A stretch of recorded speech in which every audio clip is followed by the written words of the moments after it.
Ahojte priatelia, dnes sa pozrieme na výmenu kosiaceho disku, ktorý zrejme na niečo nabehol alebo do niečoho narazil, čo spôsobilo jeho vykrivenie. Jednak si ukážeme, ako sa takýto disk správa, čo sa týka hluku alebo vychýlenia z osy a následne jeho výmenu a odskúšanie toho nového a budeme vidieť výsledok.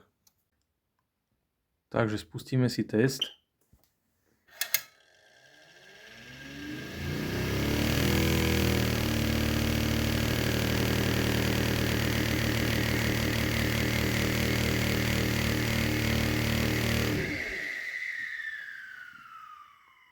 Celkom jasne bolo vidieť to vychýlenie z osy. Okrem vychýlenia z osy nám vznikali aj nadmerné vibrácie a hluk. Výmenu prevedieme tak, že zhodíme najskôr tento ochranný disk.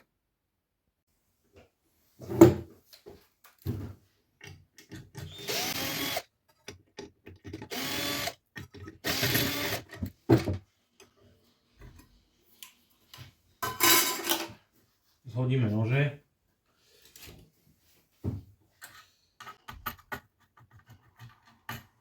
Keďže sú nové.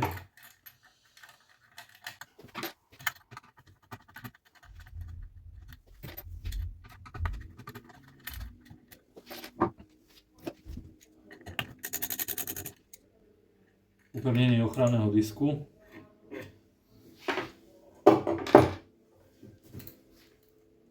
A samotný kosiaci disk.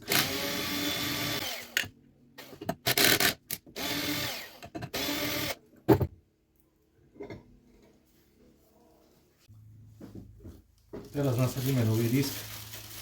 Ten rozdiel krivosti v podstate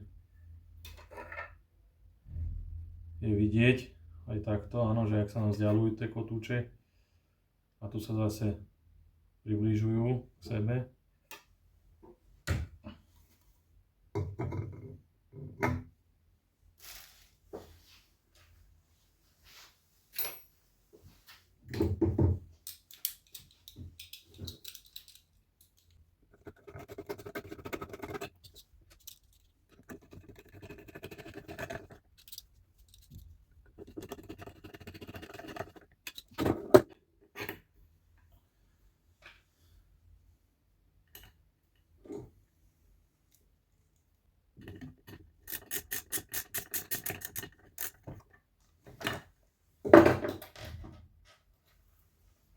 Vrátime nože.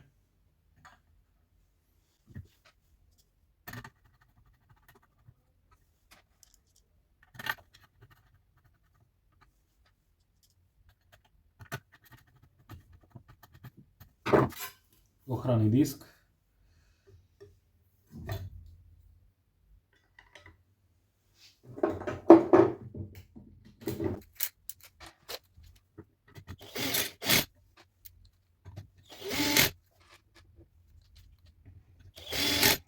A môžeme ísť nový disk odskúšať. Tak sme pripravení, môžeme spustiť test.